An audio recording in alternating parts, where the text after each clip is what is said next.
Yo, what it do, everybody? It's your man Dre, aka Dre on Wheels. This is episode 37 of the 1130 podcast, Talk Pro Wrestling. What's going on with everybody out there? Appreciate you guys joining me back here for another episode. You dig, man? It's Friday. Appreciate you guys, man. Good morning, good night, good afternoon to all my listeners. If you're new to the channel, you guys, if you're watching on YouTube, I appreciate it if you hit that subscribe button down below, like it, leave a comment, hit that notification bell so you don't miss an episode, you dig? And also, you guys, don't forget to follow the 1130 podcast on all social media platforms. But you guys, man, another week of Talk Pro Wrestling, you guys. This episode is going to be a fun one, man. It's going to be a fun one. My guest this week, you guys, coming to us from Detroit, Michigan, you guys, my guy, DeSean Whip Dog Whipple, you guys. He's the host of the Wrestling Heroes and Insiders podcast. His big podcast returns, you guys, January 29th, where he going to have Vince Russo on his podcast. Yes, man, Vince Russo, that's going to be an awesome one. Also, you guys that's joining me here on the podcast this week, my co-host, man. Yes, all the way from the ATL, my guy, Gator Live, you guys. He's the co-host of the Down 5 podcast and Dope Discussions with Erica. We're going to be chopping it up and talking some wrestling, you dig, man? But before we get to that, I want to shout out my guest who was on last week, my guy, Stan Michaels. Appreciate you joining me on the podcast, my guy. But you guys, like I was saying, my guy, Whip Dog, the host of the Wrestling Heroes and Insiders podcast. Big return coming up in a couple of weeks, you guys, with Vince Russo. Man, Gator, Whip Dog, how's it going, man? What's the word, man? How you feeling, homeboy? I'm feeling good, man. I'm feeling blessed. How your day going, man? It's going good, and I gotta tell you, when I do these podcasts, sometimes people don't get a great introduction.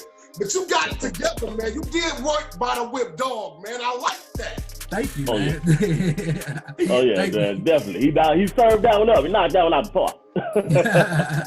And also, you guys, my co-host here, you can't forget him, the co-host of Down 5 podcast. Also, you guys, the Dope Discussions with Erica, my guy, Gator Live. What's going on with you, Gator? What's going on? It's Gator Beater, baby. I am in the building. I appreciate you having me here, man. I appreciate Whip being in the house. You know, I had to give him the had to give him the salute, man.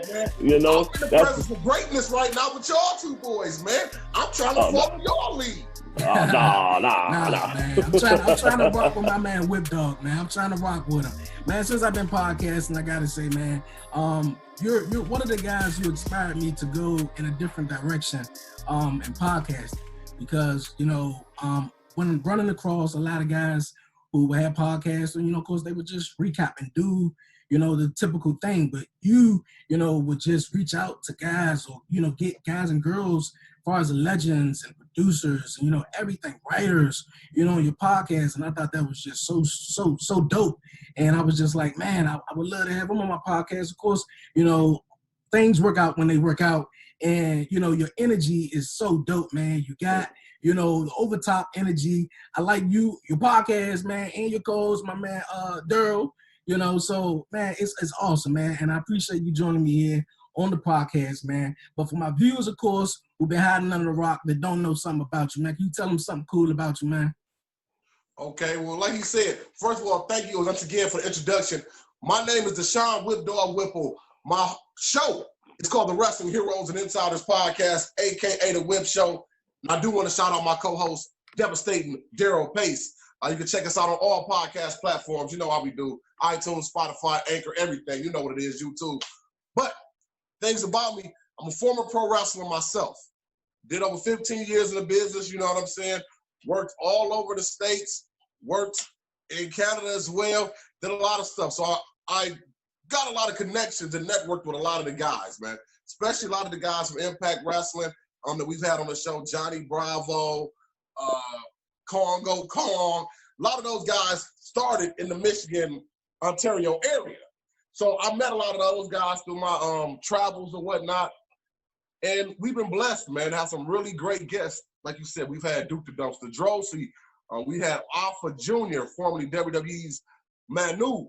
For our season premiere coming up in 2 weeks, we got Mr. Attitude Era, the man that said he is the reason that we watch Monday Night Raw. We got Vince Russo coming up, man. So it's been blessed, man. We got some great guys. We got John Cena Sr., Mr. Johnny Fabulous. He gonna be coming up this season as well. We got some great surprises, man. So check us out, man. That's what's up. That's what's up. That's what's up. Another thing, man, before we get into that, because you said you were wrestling, you did it for 15 years. One thing that when I was watching your podcast, that struck me, and I was like, oh, definitely, man, I gotta, pick his brain on. You were at WrestleMania 3. How was that? I was 7 years old at that time. WrestleMania 3, I'm gonna tell you, it was here. I'm from the Detroit area. It was at a place called the Pontiac Silverdome, which isn't here anymore. But it was the show that made me fall in love with the business. Understand what I tell you. I'm from the hood, dog. So when we went to WrestleMania 3, we didn't have no front row seats. We was touching the top of the Silverdome, baby. I could have high-fived Jesus. You understand what I'm talking about?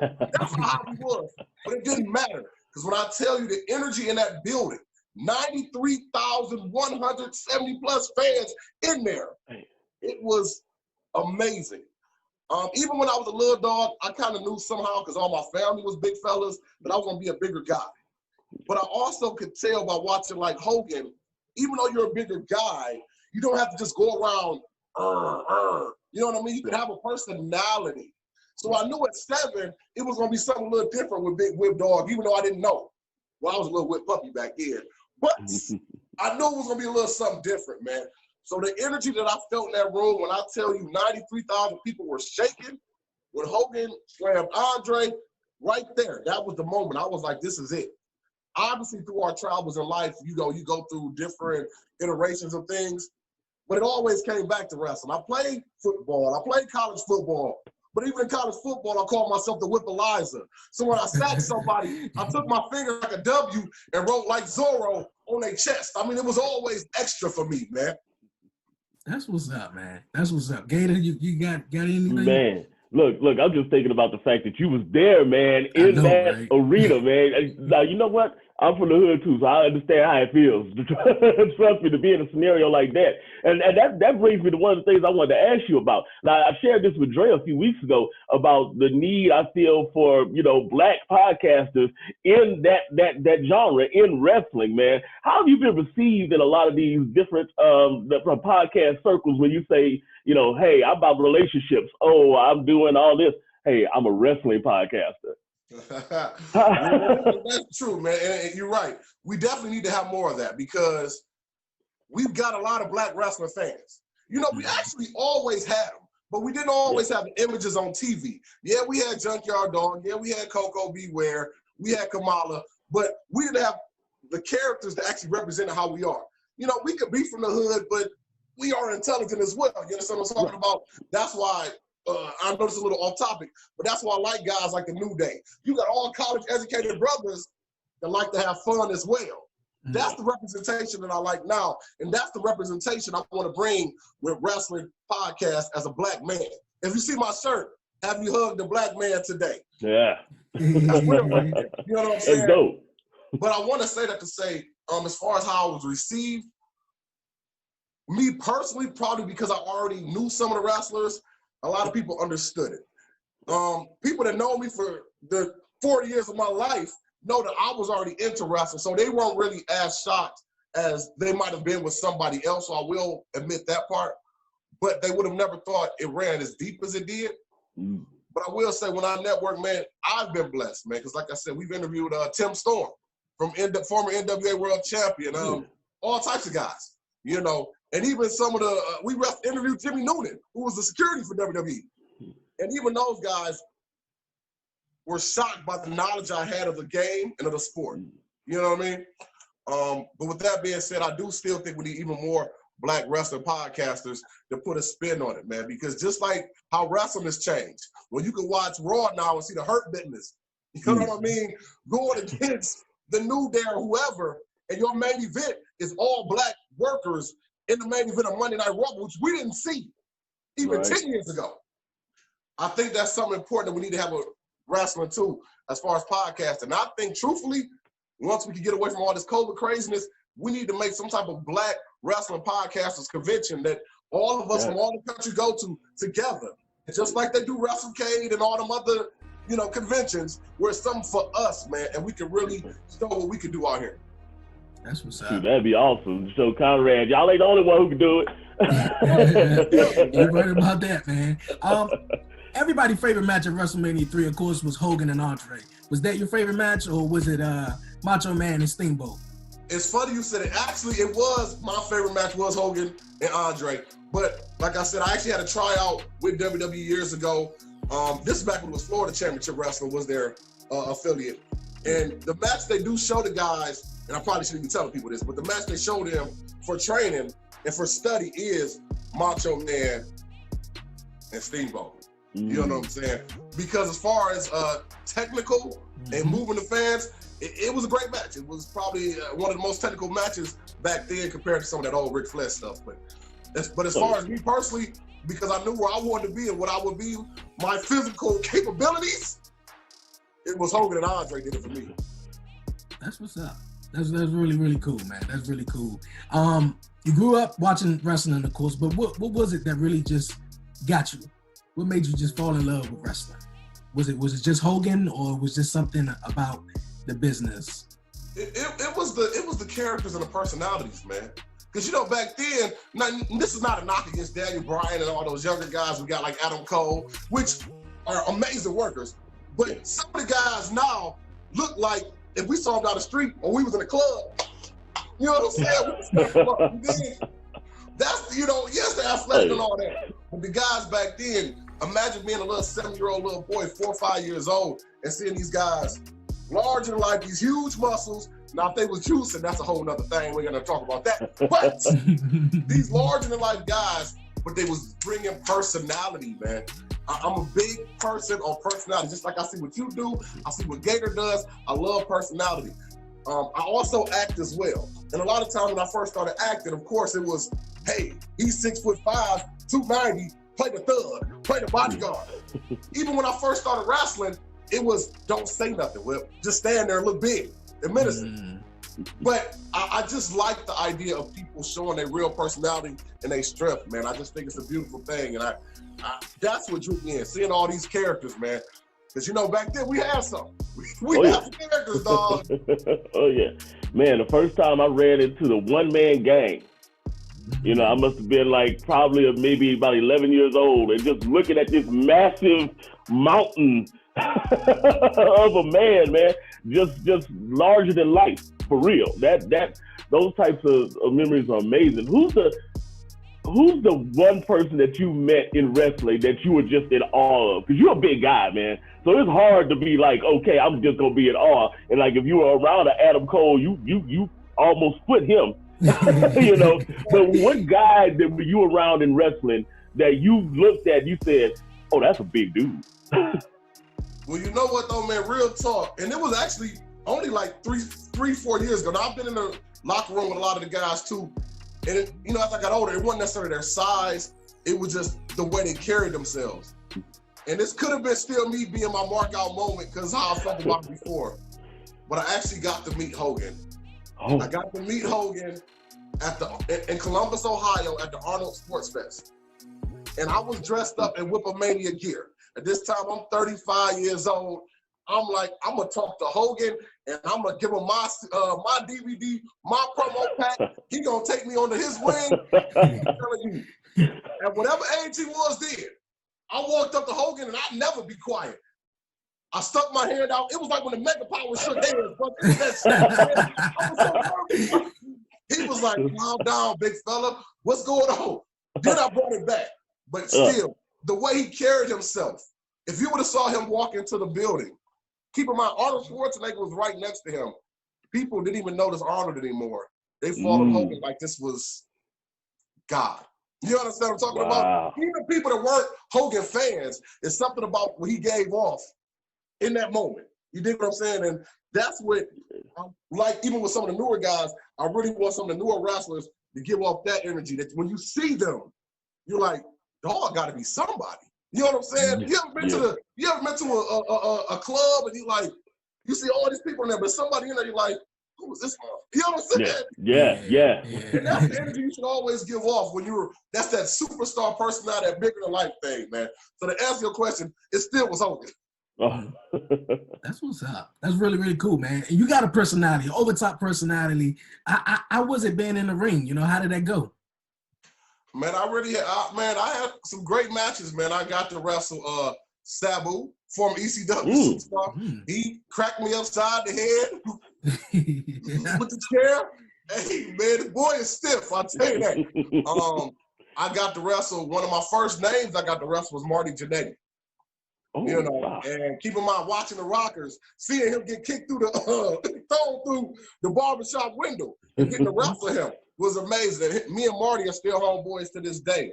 Oh, The wow. very first name, though, I ever got to wrestle, there's a place here in Michigan called Sault Ste. Marie's Upper Peninsula. I got to wrestle King Kong Bundy. Keep in mind, the connection of me seeing him beat up Hogan at WrestleMania 2. And I'm in the locker room with him. And when Dog hit me with the avalanche, and see, I'm going to tell you how the match went. I didn't get much in. But I clotheslined him, he didn't go down. Clotheslined him again, hit him that third time, and King Kong Bundy bumping for me. Man, I almost came out of character and just went crazy in the ring. Like, I can't believe I'm bumping. You know, we go in, he hits me with the avalanche. And if you old school, you know what I'm talking about. When he went for the pin, he didn't count for 3. He did the 5 count on me, man. So I've had some great times. And as I said, I had a trial with the WWE. I've done a lot of extra work with them when they would go to the, you know, even with that. I'm from Detroit, and our big arena before they closed it was Joe Louis Arena. So keep in mind, that's where I was going to as a kid and get to be an extra and actually work at a venue that I grew up paying to go watch shows at. You see what I'm talking about? I got to work the United Center in Chicago. You know what I'm saying? So I had a great career. Did I make it to the WWE? Did I get signed? No, but I'm going to tell you, I still say this to this day, and I have a problem with him, Jake Hagar. Because when I went to my tryout, and I'm going to say it again, and he even blocked me on Twitter for saying this, my gimmick, well, before I turned into Whipomania, I was Mr. What's My Name. So it was like a call and response thing, kind of like, you know, like a Run DMC would do. I would say, what's my name? The fans would say, Whip Dog. And now we got Dr. Tom Pritchard there. We got Dusty Rhodes there, rest in peace. Cena was there. You know what I'm saying? All these WWE heavies are there. And that's where I started getting signed to be an extra because they saw what I was doing. They liked what I was doing. But then next thing I know, after my tryout, they recorded everything going on down there.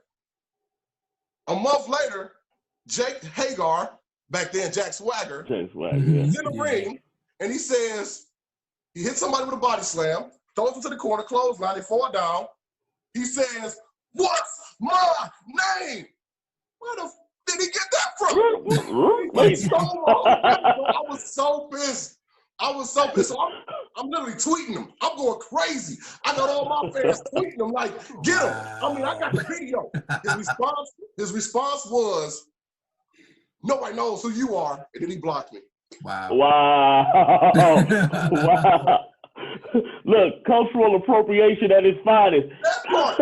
See, because they gave him something that wasn't organic. Yeah. It didn't get over for him. You see what I'm saying? Yeah. It didn't get over for him. And I remember even, because Billy Kidman was back there, because back there he was one of the agents or whatever. And I'm like, because I asked him at first, like, Billy Kidman, you remember me for the trial? He's like, yeah, I remember you. What's my name? Even Dusty Gold Dust was there too. He's like, hey, what's your name again, man? Because he's just messing with me because that's my catchphrase.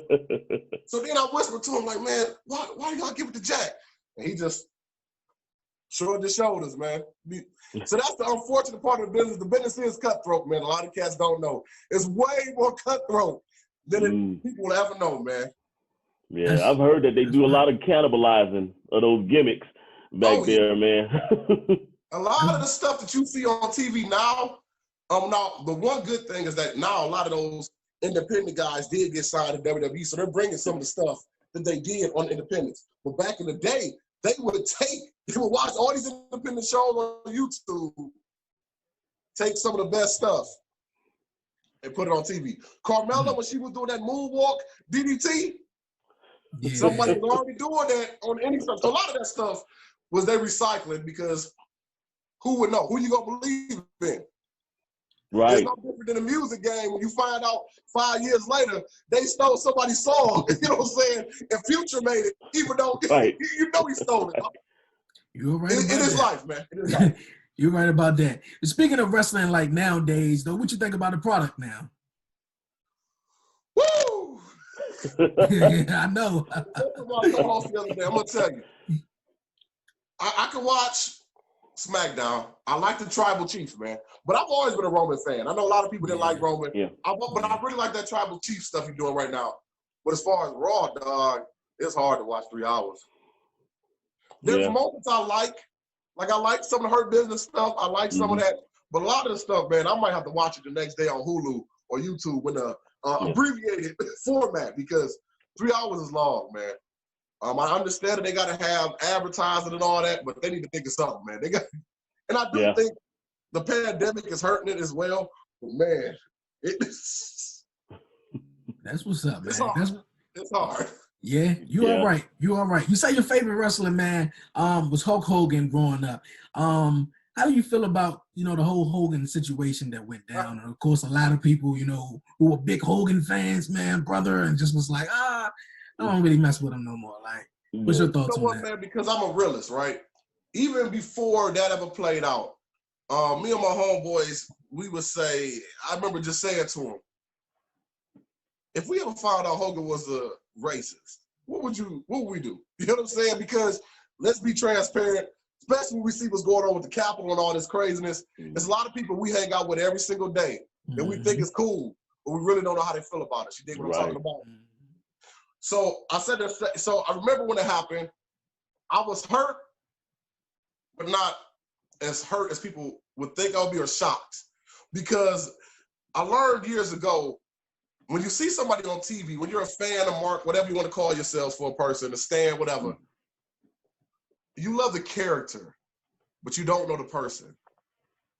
You're going to laugh, but I was a big Disco Inferno fan. I just thought it was funny as a character.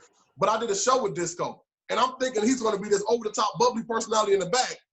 I'm like, so Disco, give me some tips on how to get further in the business. He was like, well, if you're worth a damn, you'll make it. And he just walked away.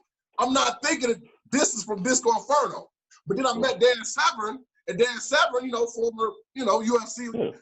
Dan Severn took us to his house to train after meeting him in an independent show. Wow. You see what I'm saying? So you never really know. So to answer your question about Hogan, I was hurt, but not really shocked, man. I mean, I don't call him my white daddy anymore, my favorite white guy in the world anymore, but, you know what I'm saying? I will say, I still am I'm a Hulkamaniac, but I'm a Hulkamaniac. I'm not a Terry Bollea maniac. Does that make sense? Yeah, that makes sense. Okay. We're going to move on here on Talk Pro Wrestling, you guys. I know the Detroit Lions is not in the playoffs, but who you think will win the Super Bowl right now, man?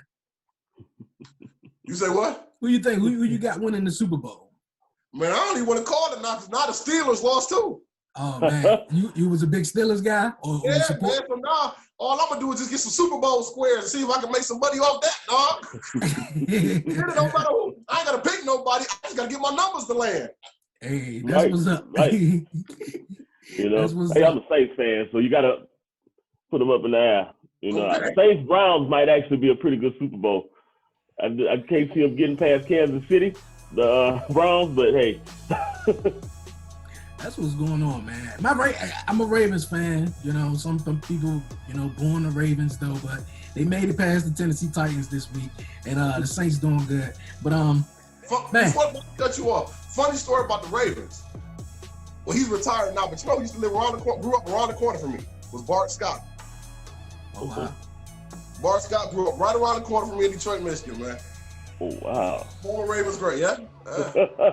That's real cool. That's real cool, you guys, man. Hey, Whip Dog, man, I appreciate you joining me here on the podcast. Of course, you guys got my guest, my co-host this week, Gator Live. We're going to take a quick, short break, you guys. And on the other side, we're going to talk some Raw, some SmackDown, some more wrestling, you guys, here on the 1130 podcast, Talk Pro Wrestling. Yeah.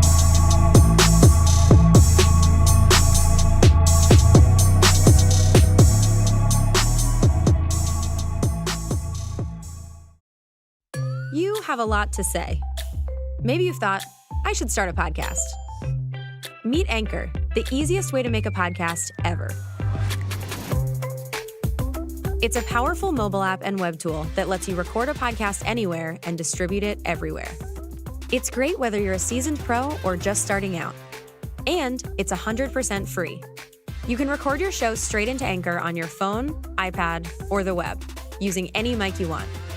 Record alone or with friends or co-hosts anywhere in the world.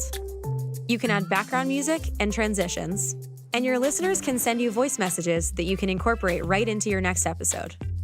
If you want to produce your show using another app, you can upload your own audio directly from web or mobile, and still take advantage of Anchor's totally free podcast hosting.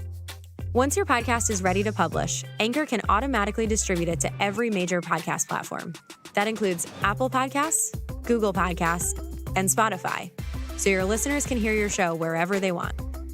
And on the web, you can see detailed analytics about how people are listening.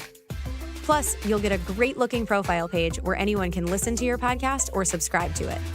And if you want to ask your audience to support your work, Anchor makes it easy to collect monthly payments from the people who love your podcast and want to see it grow. You really don't need a recording studio, expensive equipment, or a bunch of technical knowledge to deal with a podcast feed. Just get started and join the diverse community of podcasters already on Anchor. We can't wait to hear your podcast. Yo, you guys, welcome back here to the 1130 podcast, Talk Pro Wrestling. Appreciate you guys sticking with me throughout the commercial break. My guest this week, you guys, my man, Whip Dog DeSean, all the way from the Wrestling Heroes and Insiders podcast, you guys, a.k.a. The Whip Show. And my co-host this week, my guy, Gator Live, man. I appreciate you joining me this week on the podcast. But you guys, of course, we back here. We're going to talk some wrestling, man, some trendy things that's been taking off in wrestling right now. First and foremost, I want to ask my man Whip Dog, and my man Gator told me, his opinion on it. But what's your thoughts on AEW? I like it. I like what they're doing over there. Actually, it's funny you said that. I put a post on my page the other day. Do I think AEW has created stars? And when I mean stars, I mean television stars. I like the work in the ring, but it still, to me, feels like a high-budget independent show. If you ever seen an independent wrestler, you'll know what I'm talking about. The matches are good, but it still seems like, yeah, you know what I mean? And I don't know if that's because we've been conditioned to know WWE or whatever, but it still gives me that feel. Even when TNA was really hot, TNA still came across as what? A high-budget independent. Mm-hmm. But I do like what AEW is doing right now. I like bringing Sting in for nostalgia. Don't know if I should be using Sting every week, though. You know what I'm saying? I don't know about that. But I'm going to tell you who my guy is, MJF, dog. MJF is going to be it. That man is going to be it. Yeah. I mean, right now in the ring, I think out of a 10, he's probably about a 7 or 8. He can do a little bit, I want a little bit more from him in the ring. But the character that MJF, 5 years from now, that boy ain't going to be it. Yeah. Yeah, you're right. MJF is everything that EC3 was supposed to be. Oh, yeah. That's good. Yeah. Far as AEW being, so, coming off as a highly, independent show, I think they did that on purpose. For the reason because, of course, yes, we may have been conditioned to WWE, but everybody is so like, WWE wrestling, and everybody, who don't watch WWE, they even watch some independent. And, it come across non-scripted, or the wrestling is, this or that. Good. I do feel you, but I'm going to tell you where it becomes a problem. It be like, and the biggest example was about 2 weeks ago when AEW came on after the NBA. And they saw Chris Jericho. And when people even stayed to watch the product, because Cornette talked about this, when they watched the product, people only responded as, even after you take away them calling Jericho fat, whatever, they looked at it as, now these are not just casual fans, looked at it as a bootleg wrestling promotion. They saw my boy Ricky Starks, and I like Ricky Starks, but they said he looked like a fake Rock. You see what I'm saying? So I do see what you said about they might have purposely did that, but how do we ever get wrestling back into getting 4s and 5s and 6s in the Nielsen ratings if the casual fan looks at it and is not like, damn, look at that. You know what I'm saying? Yeah. I saw that. I Right, saw right. that. I saw them tweets where they were saying about Chris Jericho, how fat he is, and it's looking like a bootleg, AEW. Yeah. So I mean, I get what you said, but I wrestling is gonna always be okay. The 1 or 2 million is okay. But if you remember, like I said, the Attitude Era, them boys, now I understand we got DVR and all that stuff, but you can't tell me we can't go back to having 5 to 10 million people watching wrestling if you get the right personality. Yeah. Okay. Definitely. I think that's the biggest problem with AEW right now is that, when WCW was kicking around there and, they were able to give WWE a challenge because, when WWE cast off people, it wasn't just, people that they had no more use for and they, didn't really have any limelight, or being used improperly in the company. It was a money play. So you had legitimate stars coming over to WCW. In AEW, those people that WWE casts off, they come in and they're not cast. WWE's not casting off people who draw money. Right. They're not going to do that. So, as much as we like, as marks, we like the revival. As much as marks as we like, what some of the other guys were doing. I mean, Jake Hager, for example, what I'm saying? That nobody was really marking out when they saw him pop up in AEW. Mm-hmm. I mean, it's because look at Zack Ryder when he went over there as Matt Cardona. Yeah, Zack right. Ryder got a 5-week contract, and now you know what I mean? 5-week contract. And the fans have been saying Zack Ryder is it for so long. And if he had his chance, it just didn't work, man. And that's why I say I think the marks like us, we see these people, we see the potential, we see all these things, and we're like, the WWE needs to use them better. They need to do da. But a lot of times there's reasons why they're not elevated to certain standards. And I love Zack Ryder, I love that character. But man, if you really look at it from an analytical perspective, when he had his run, the crowd was behind him. But I mean, he was the most generic voice, the most, his personality was, it was just kind of like he had something, he had a gimmick, but the personality wasn't there. Look at another one right now. We sat there and Rusev Day. We waited for Rusev forever. But when you, just like with Zack Ryder, when you stripped away the Zack Ryder gimmick and made him create something else, it failed. Even look at, come on, that Miro stuff Rusev is doing right now, come on, man. No. Now you take Jericho, who was able to give you 15 different modifications of Jericho. And damn near every one of them hit. You understand what I'm talking about? From Monday Night Jericho 20 years ago to Y2J to the list to whatever he called himself in Japan to what he's doing now. You see what I'm saying? So you got to, they always want to blame the writers for everything. Some of that, they got to blame the performer too. Yeah. Mm-hmm. It's like, I know I made this reference earlier, but I'm going to make it again. It's like, you take a song, and the song, a new artist's first song is so big, the song becomes bigger than the actual artist. Yeah. So they can't come back behind that. And I think that's happens with some of these wrestlers and they gimmick. The gimmick is bigger than the actual performer. You understand what I mean? Make good sense. Make very, very good sense. One thing that took place last week on SmackDown, you guys, because my man Whip Dog said, and everybody, man, is a big fan of SmackDown right now. Raw just ain't doing it too much. But thing that went on SmackDown, Adam Pearce has been, his name has been circling around on the internet and all the things he accomplished in the wrestling world. I didn't really know too much of Adam Pearce. Here, he's a former NWA World Champion, been in the business for a long time. What's your guys' thoughts on this storyline that's taking place that Adam Pearce is supposed to be taking on Roman Reigns at the Royal Rumble? Well, to be honest, I actually don't think it'll end up being at the Royal Rumble. I think there'll be a switch even before they get there. I think Adam Pearce will get his match at some point because WWE does that. They'll bring in an old school guy just to give him a little bit. He had a long career. They brought him in to be an agent and everything. He was a coach down to NXT before they brought him up to Raw. It's kind of the pat on your back because you had a long career. Let's take care of you. I mean, it's no different than what they did with the King back in the day. You know what I'm saying? King was one of the biggest stars ever. They gave him a couple views. They pat him on the back. But really, that's not what they wanted the King there for. So I think the Adam Pearce thing, I know a lot of fans are upset about it. Some fans are like, oh, well, he was a former NWA champ.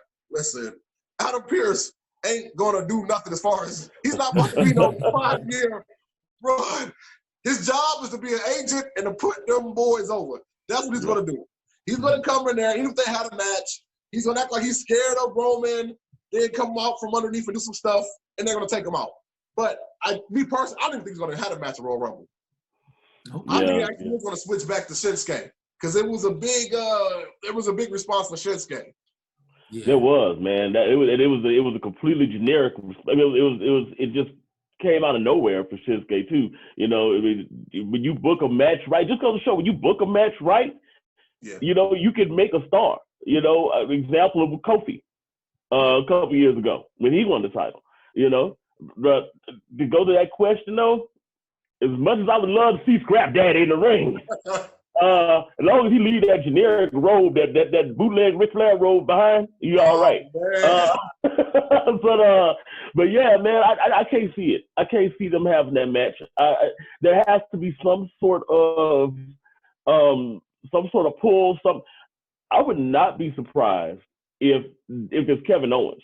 If you know Kevin Owens steps in, you know, or if Adam Pearce wins the match in some sort of, you know, trickery on the part of Kevin Owens. Right. You know, if they have that match.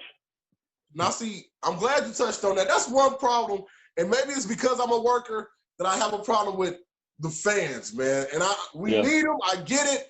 But see, the fans, and don't get it twisted. I understand WWE and all promotions don't get a payoff we always want. But y'all got to chill. Yeah. Let the story play out. Man, I'll be sitting here looking at the comments, and these people talk like they have an idea what they're talking about. They really have no idea at all. Right. You know, we interviewed Hernandez, Supermax, and he was saying, he had to tell people, like, don't add me to these Facebook wrestling groups.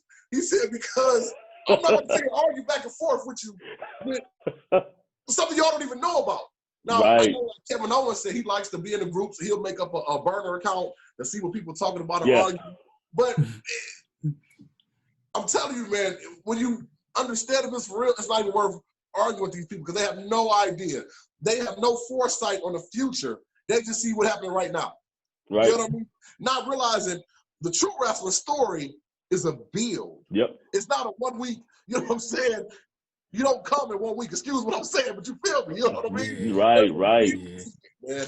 So I just had to jump in there. That's the only problem I have with the fans. They like, oh my God, Adam Pearce. No, you don't even know what's going to happen next week. Let it play out. Let's go. Right. Oh, because I saw it. They erupted. They was like, how are you going to waste the Roman Reigns character on Adam Pearce? I'm like, oh my God, bro. Just and I see this going a lot further. You know, I'm always a guy, been a wrestling fan for over 20 years, man. I stick through it. I know it's going to be a build up to it. And I don't think they did what they did with Shinsuke Nakamura for no reason. I think that was the most, beautiful thing about that whole gauntlet match. That, the fact that they put Shinsuke Nakamura in that spot and to have him look so dominant that he didn't do or have looked in a so long time. And some people been like, why couldn't they put Cesaro in that spot? You feel me? Even though Nakamura, is, a former Royal Rumble winner. So that's another thing you just touched on. They always say, no matter who we give them, and this is WWE, AEW, whatever. Mm-hmm. Yeah. People always say, well, what about such and such? Yeah. Listen, there's only so many top spots on the show. Right. You know what I mean? It's cyclical. You have to cycle people in and out. Now, granted, we don't always get the people that probably should get their chance. But, man, we can. If the fans, as soon as somebody loses, what do they say? They buried him. Mm-hmm. It's still wrestling is still gonna be a wrestling exhibition or a sport. You gotta win and lose sometimes. They want the people to never lose. Well, if don't nobody lose, what's gonna happen then? Nobody ever loses. Come on, man. Exactly, man. I wonder what it would have been like back in the day if we would have had the internet fans You know what I'm saying? You would have had 100 million people asking for Brutus the Barber Beefcake to get his. Why he never got? They burying him. Why he not the champion? You know what I mean? Yo, man. Should be on top. And I've actually seen it, and trust me, I'm not gonna say anything bad about the man because we about to interview him, so I keep my bad thoughts to after. No, but, you know, one thing he did say that I do agree with. He says he thinks now the creative changes the trajectory of creative way too much week to week because of what the fans say on the internet. Yeah, you know what I mean? Just because they got mad one week, now you're gonna pull all the way back. Well, no, you feed them a little bit, you know what I'm saying, till they full. Now, if they're not full after that, we get it. But they change the trajectory way too often, man. Way too quick. Yeah, I mean, it's like, you know, wrestling is like a novel, man. A story is like a novel. If you look at the way that you spoke about the Mega Powers earlier, if you look at that whole run, man, it was almost like a storybook. You know, and the narrative, and you've got to watch it play out, and they played it out slowly. See, now we want a lot of these fans. They want their wrestling like choose your own adventure book, and the creative, they do the same thing. You know, you hear all the time now about them. Oh, they ripping up the script right before Raw, and they try to write stuff to try to appease the fans. And I guess because we're so there's so many of them that are so like fickle about different things that they won't let that story play out without getting on the internet and booing it to death. You know? And then, look what they do. They love somebody to death. Then when they get who they love, they turn on them. Yeah. They turned on Seth Rollins. Yeah. They love him. Did they? You know what I'm saying? They love that. You know, they were all these people. Then when they get him, we don't like him anymore. He's dirty. Clean up the next one. And you're actually, to be honest, you're messing up guys' careers and you're messing up their legacy. Stuff like that, man. Yeah. Because, you know, I know AEW is trying not to do this, but I know WWE said this, that because of how big Rock and Austin got, they never truly want anybody to get that big as an individual anymore. The reason being is that now Rock and Austin can do whatever they want to when they want to. Yeah. You know what I'm saying? Whereas now WWE has to set up, even in their contracts, guys like Roman, they have to ask, can they do anything? They, you know, they don't want a star to be bigger than the WWE anymore. Which, you know, from the outside it does sound crazy, but maybe from a business standpoint, I guess I could get it because they don't want the idea of having a big star and he could just leave. Because, you know, even if we look back at The Rock, you know, The Rock really didn't have that long of a run before he first started leaving out. You know what I mean? Not sporadically, but I think they never want to have it again. They want to be able to have a guy for 15, 20 years. Yeah, man. But you know what? And this might be a little bit of an interruption to the flow of the show, but I got to ask you, with that we on that particular topic, what do you think about this whole thing about unionization? You know, because I know a lot of that coming up recently, you know, with the scenario with Zelina and a lot of, I mean, it's been in the air for a long time. Do you think now might be the time for them to actually get that done? Or is it even really a good thing in the business, do you think? Do you guys listen to a lot of podcasts? Yeah. Conrad and Conrad and Bischoff, 83 Weeks. They talk about this. And that's actually a good question. And to be honest, I don't know. I can see the good and bad on both sides.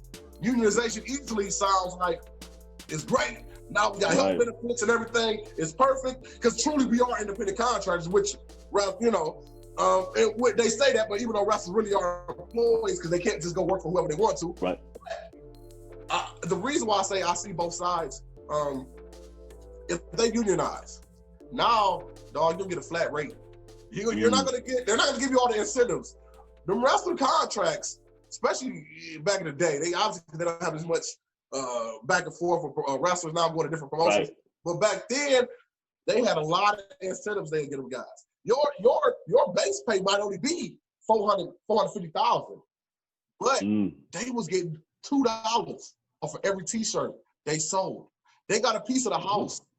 You understand what I'm talking about? Every time they did a signing, they were getting between $3,500 and $5,000. So think about that. You sold 1 million T-shirts, and you get $2 a piece off each one of those. You know what I mean? They're going to take away a lot of those incentives if they get unionization. Yeah. But on the other side, unionization to keep them from doing the crazy stuff they do to the WWE guys and making them work all over the place and not taking care of them when they get hurt for real. You know, I don't know if they'll ever get it because, like I said earlier, wrestling is so cutthroat. Just like Jesse, you know what I'm saying? Just like Hogan told on Jesse 100 years ago, somebody's going to snitch and try to block it, man. I mean, let's be truthful. Even in people that work in the plant to this day, Chrysler Ford, they got the UAWs and all them unions, but it's always one cat that work with you that's on the side of the management and not on the side of the employees. You know what I'm saying? Oh, yeah. So I see both sides. I do think they should definitely try something like that.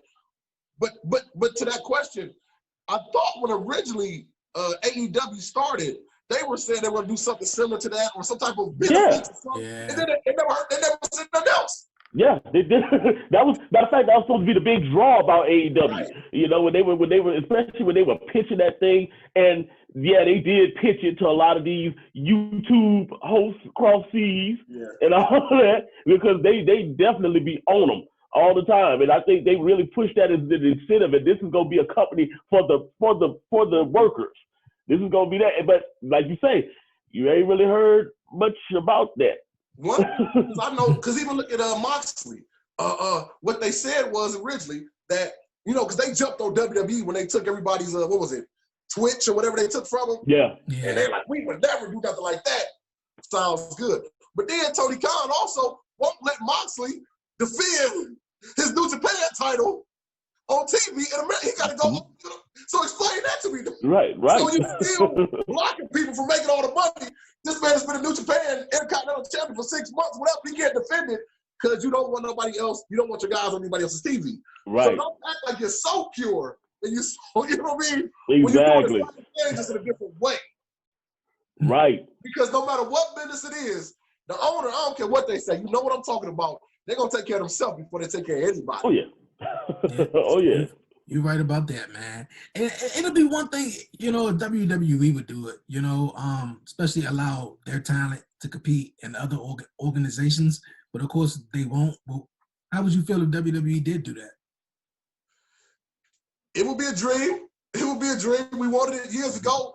Right. When it was the real WWE versus WCW, not that invasion stuff. Yeah. We act like that don't even happen. We act like that don't even happen.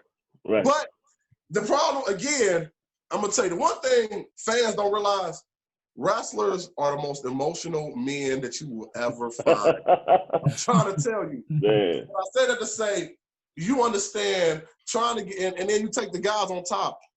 It sounds good, but the matches will never have a finish. They will never have a finish. The WWE, I don't care who the WWE champion is, James Ellsworth. They're not going to let him lose. Exactly. Kenny Omega. Because they don't want, you know, back in the day, Ric Flair went against Bob Backlund. I know I'm taking you way back. That was even before me. When Ric Flair was, NWA champ, Bob Backlund was a WWF champion. They matched for 20 minutes. It was a 20-minute Broadway. Nobody won. You know what I'm saying? As a matter of fact, Bob Backlund actually said when he got there, he had that little, you know what I'm saying, that little poker on him. He had that shank because he thought the NWA guys was gonna try something to get the belt off of him to make NWA look better because even back then WWF was always that promotion. You know what I'm saying? So it does sound good, but even right now, AEW is teaming with Impact Wrestling. You know what I'm saying? They trying. You know what I'm saying? It's good to see the Good Brothers on AEW, but it ain't, to me, first of all, Impact ain't even on a level to even really be competing with AEW. I get the logic of it, but even with that, they're not going to have Rich Swann straight up lose to Kenny Omega. You know what I'm saying? Your champion is Rich Swann. You think about Impact. So then if you get him to lose to Rich Swann, to Kenny Omega, then his belt is water. It's nothing. Right. You know what I'm saying? Right. That's what I was going to say. Your champion is Rich Swann. That is not a competition. They are not going to put Kenny Omega out. One of the top 5 workers in the world. I was about to say, one of the top 5 in the world. But Rich Swann is Rich Swann. You know what I'm saying? Right. Exactly, man. Exactly. That whole scenario. And you're right. There would never be a finish to some of those matches. Could you imagine Vince McMahon, I don't care if it's Kofi Kingston. I don't care if it's, one of the other guys. It could be, it could be The Miz. You're going to send The Miz over somewhere. You expect The Miz to come out on top. In every match that he have, you expect Otis to come out on top on every match he have against somebody in a different promotion. Even though they wrestled 100 times, put The Miz against Moxley. Now, ain't no way they're going to do it. No. The way Vince is, he would be leaning on Tony Khan the whole time to try to make him feel like he should, hey, man, look, if my WWE guys win, then next time y'all come back and win, and then the WWE don't never give them their win back. Right. That's So crazy. Just throw Hulk Hogan swerve on him. I'll give you win back. You get your win back in SummerSlam, brother. And then next thing you know, they'll kill the contract. right. Like, wait a minute. So, man, but unfortunately, the only way it'll ever happen is on kind of like when Pillman died. This is many years ago. They had a memorial, and they put different guys, different promotions on the same show. But it was an independent fundraiser. That's the only way it happened, untelevised. Somebody has to sneak a camera in, record it, and put it on YouTube. That's about it. Right. Unless one of the others buy each other. Now, if they bought, because I don't know if you guys know, even before AEW Impact, WWE, when they first brought Matt Hardy in, the second time with the broken gimmick, they actually had a deal with Impact. Yeah. It still wasn't usable. You know what I'm saying? They just wanted the tape library. Right. They just literally wanted the tape library so they could, if they wanted to produce a special down the line, they could. Yeah, they didn't care about none of them guys over there, man. That's exactly what they did. You guys, before we wrap it up, NXT is bringing the Women's Tag Team Dusty Cup tournament. How you guys feel about that? They had some of the first round matches this past week on NXT. We've seen MSK debut. We've seen Undisputed Era win their match. And we've seen Grizzled Young Veterans win. What you guys think about them introducing? Yeah, I really do. What you guys think them putting together a Women's Dusty Cup tournament? I like it. NXT, to me, right now, has the best women's wrestlers, at least in the country. I don't watch a whole lot of Japan, so I'm not going to compare. But as far as here, they have the best women's wrestlers in the country, flat out. I mean, AEW got what they got what they got. WWE got, but no. NXT is it. That is it. New girls are good. And I kind of hate how when they get up there, they kind of clean them off a little bit. You know what I mean? They don't let them be them when they get up, when they get moved up. I mean, but for years, NXT has had the best. You talking about old matches with the Boss, Sasha, and Becky was some of the best stuff. I mean, that was better than all the guys' matches. I mean, heck yeah. So yeah, I'm a big fan of the Dusty Cup. Give more women more chances, man. I like the women are workers now for real. It ain't none of that bra and panty stuff. They workers for real. Yeah, look, I agree with you, man. They do have the best reps, and you hear a lot of reports about what they do in Japan, and I've heard a lot of people who workers said, no, they're the best in the world in NXT. I mean, when you look at that roster, and you look at a Rhea Ripley, you look at a Toni Storm, you look at Io Shirai, you look at everybody that they have down there, man, has something. I mean, I have mixed feelings about Athena, Ember Moon going back down there, but man, they top to bottom, that roster is amazing, and it provides a good feeder for the main roster. Because I mean, if you look at the main roster, you Shayna Baszler's, you got Sasha Banks up there, you got Bayley, and Bianca Belair. Oh yeah. So yeah, she's amazing, man. I think she's the next women's champ. So I mean, I can see them doing it at WrestleMania. The only person in NXT that I don't get me wrong, I think the character is nice. Shotzi Blackheart, for some reason, I don't know what it is about her that's just like, I don't see the big appeal, but I get it. Let me ask you guys a question from behind that, if y'all don't mind. Yeah. So, I'm sorry. I've been trying to keep myself from doing this, but I get interviewed and I start asking questions. Oh, go ahead. But with that being said, what was it, 2 years ago, 3 years ago, WWE did Evolution. The all-women's, whatever it's called, the all-women's pay-per-view. Yeah. But I wasn't a big fan of that. But I like when they did the Cruiserweight, the NXT all-women's. Yeah. Do you think, and I ain't talking about what we know, but we ain't talking about no glow style, but a true women's promotion can get national exposure and be heavy, like serious fans are watching? I mean, we talk about the WNBA been going on for 20 years and they don't really have, still have a real fan base. But do you think a strong women's promotion can sell in this era?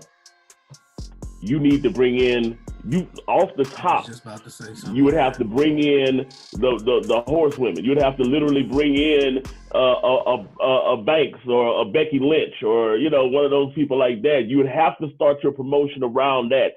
And then you'd have to have some strong, like real athletes come in, like a Bianca Belair. Like, you would have to literally build a roster that's made for TV, and then push it there.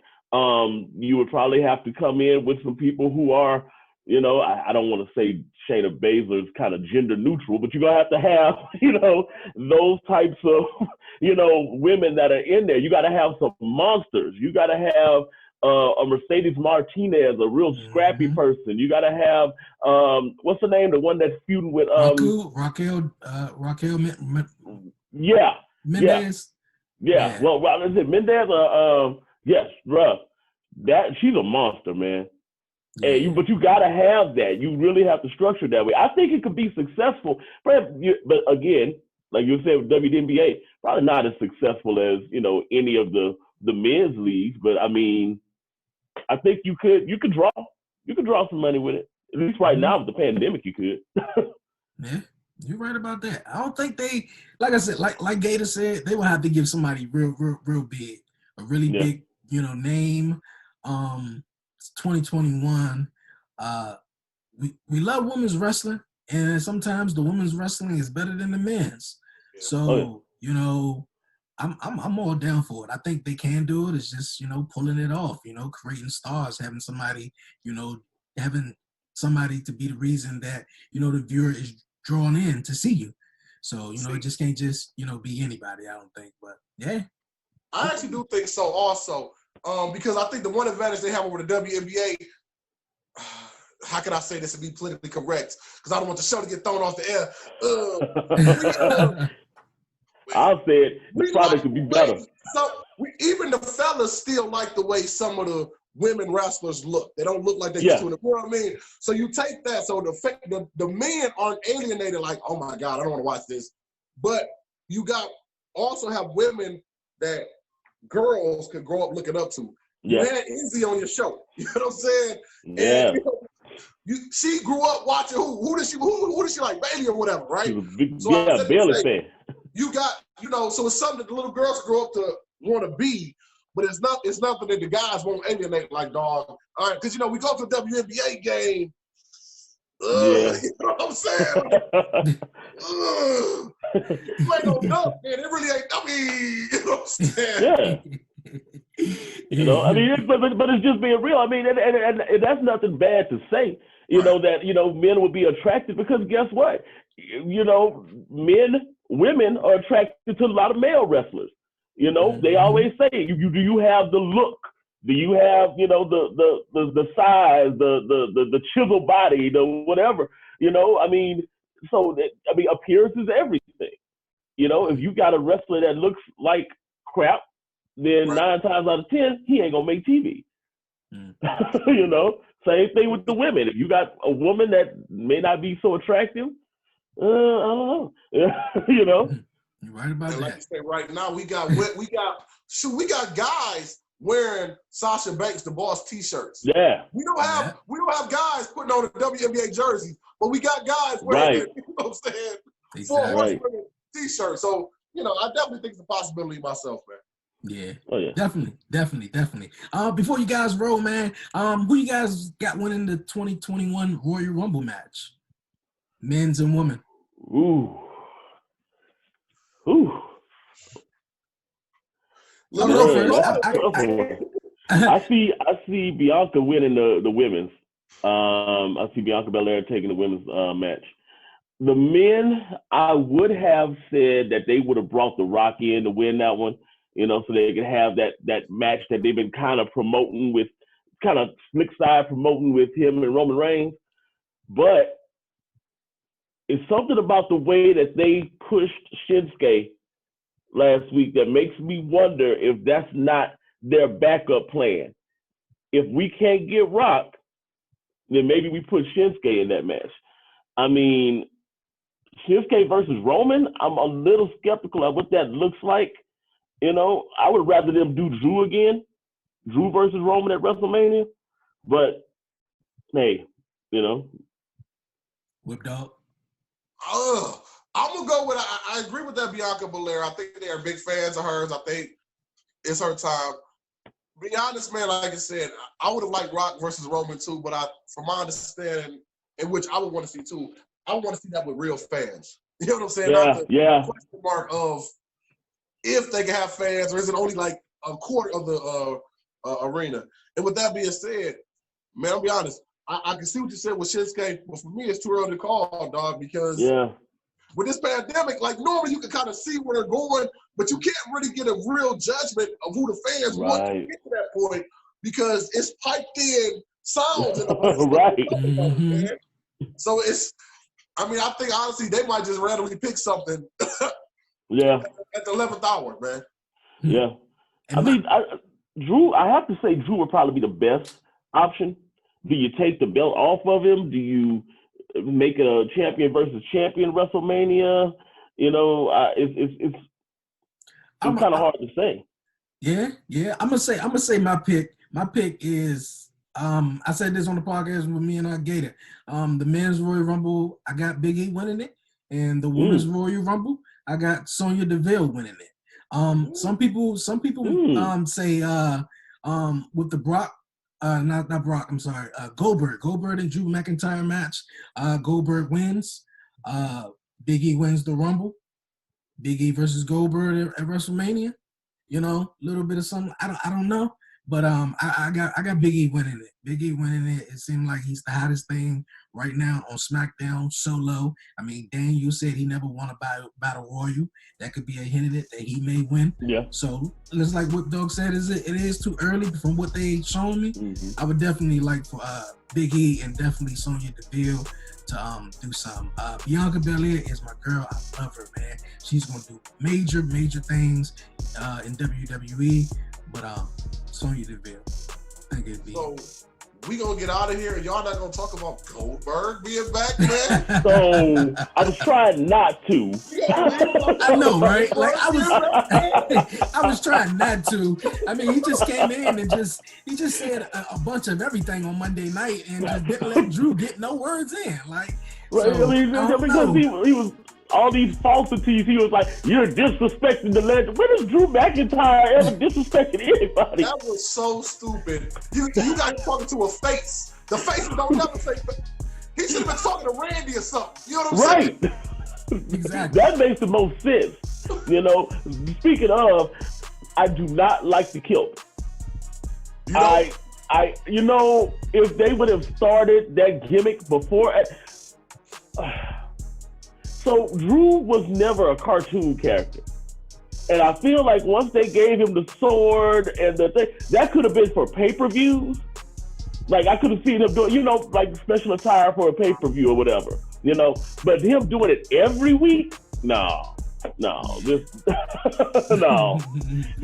just, I feel like it waters it down a little bit because you're starting to put in these little things that are more gimmicky to the character, you know. I don't like it. We know when they lose favor with him because they're gonna take his sword and everything away. He's sick anyway, so he might not even get to make it, dog. So that's a big thing. Yeah. So he is sick. He got COVID. You know, is he gonna be able to make the Rumble? Because I mean, they'll get cleared after about a week or so. But I mean, if he's still showing symptoms, you know, next week. I wonder did that scare Roman though? With you know what he got going on. You know what? It might have.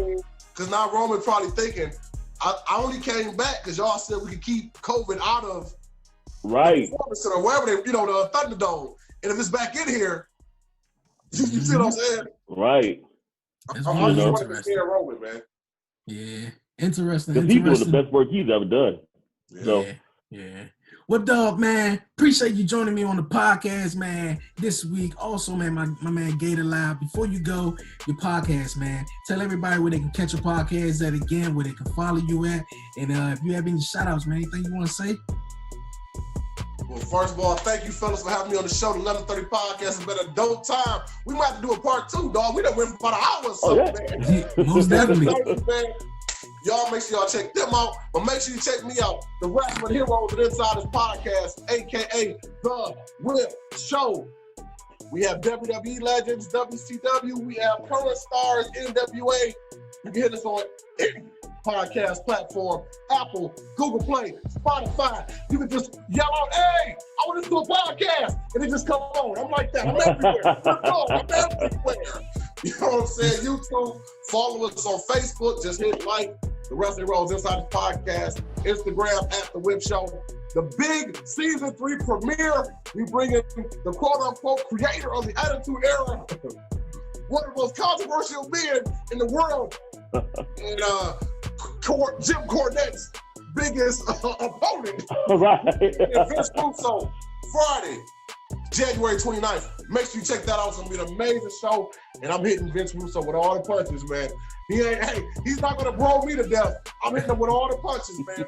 We got John Cena Sr. coming up, a.k.a. Johnny Fabulous. We got Vinnie Barry. He actually wrote a book about Lance Von Erich, who, if people know they're old school, Lance Von Erich was considered the fake Von Erich. We're going to talk to him about what made him write that book. We got a great season coming up, man. Check us out. The Wrestling Heroes and Insiders podcast, a.k.a. The Whip Show. That's what's up, my guy. That's what's up. Gator Live, man. I appreciate you joining me, man, back here on the podcast, man. Anything you want to say? Any shout-outs, man? Hey, man, look, it's a pleasure to be here, man, and it's a pleasure to be in the presence of greatness over here with Whip doing this thing, man, and hey, look, make sure y'all tune into that podcast. Make sure y'all tune into this podcast, the 1130 podcast, because it's lit, too. And then also, you got the Down 5 podcast, most exciting podcast this side of North Kakalaki. We are going to be on a little late this weekend, but normally we go on Color People Time at like, what it is, like 11-ish, on Saturdays. And then Dope Discussions with Erica, I'm the co-host with the most is on there. That's going to be on Sundays at 7:30 p.m. So make sure y'all, tune into those particular shows live on YouTube or Facebook. Or if you don't feel like listening to it live, which y'all would love to do because I'm a handsome guy. But if you just want to listen to my sexy voice, then you can just look it up on Apple, iHeartRadio, Spotify, we're everywhere. That's what's up. That's what's up, man. One more thing before you go.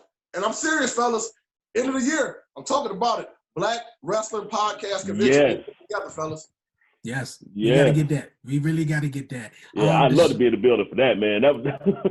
Most definitely. DeSean Whip Dog Whipple, man. Appreciate you joining me this week on the podcast. You guys, man, go check it out. Wrestling Heroes and Insiders podcast, you guys. New season coming up. Check it out. My man Gator, Down 5 podcast, Dope Discussions with Erica, you guys, each and every week. You guys, this was a pleasure. It was an honor. I thank you guys for the time and your energy to chop it up here on the podcast, man, to chop some wrestling, man. Wish you guys the best. 2020 be great this year. And thank you guys, man, for being on the podcast this week. For sure, man. Thank you. Yo, appreciate you guys, man, joining me this week on the 1130 podcast, Talk Pro Wrestling. Man, it was an honor for you guys to, spend some time with me, chatting some pro wrestling, man, this week on the podcast. It was really, really cool getting my guy, DeSean Whip Dog, Whipple on the podcast. We was trying to do this thing last year when I kind of just started getting guests and, but hey, time always work itself out. Things always work itself out. We got him here on the podcast. It was great chatting with you. You've been to WrestleMania 3. Was a wrestler. He did his thing, man. So, man, it was a great time. We got to do a part 2, and we got to do the All Black Wrestling Podcast Convention, man. That sounds really dope. Can't wait to have you on again. Of course, my man Gator Live, anytime, man. You guys are both welcome anytime. And you guys, don't forget to check out the Wrestling Heroes and Insiders podcast, you guys. He's going to have his big guest, fraternity Vince Russo, you guys. So go follow him and do all that good stuff. And also, man, check out my man Gator Live on all social media platforms with the Down 5 Podcast and dope discussions with everything, you guys. It's been a dope week, man. Awesome week, man. Chatting some wrestling, you dig, man. So happy Friday with everybody. Appreciate you guys joining me back here for another episode, you guys, man. And before I go, don't forget to follow the 1130 Podcast, you guys, on all social media platforms. Follow me on Twitter at Dre on Wheels, Instagram at the 1130 Podcast, like the 1130 Podcast on Facebook. And if you listen on Spotify, don't forget to follow Apple Podcasts, subscribe, leave a 5-star rating and a review. Try to get the podcast up and out there even more, you guys. And if you would like to be a guest here on the podcast, if you like it, man, email me. That's the 1130 Podcast at gmail.com. That's the 1130 Podcast at gmail.com. Or DM me, man, so we can collaborate. I love working with people. So, man, dope show. I'm about to get on out of here, man. Hope you guys have a great weekend, you guys. I got some huge announcement coming up on the 1130 Podcast coming up this week on Tuesday, man. So I appreciate everybody sticking through. 1.8 thousand downloads. Let's keep trucking it on YouTube, man. Thank you guys for all the support, you guys, for real. I appreciate it. Thank you, guys, man. Appreciate you guys sticking with me this week. This your man Dre, a.k.a. Dre on Wheels. And I'm out.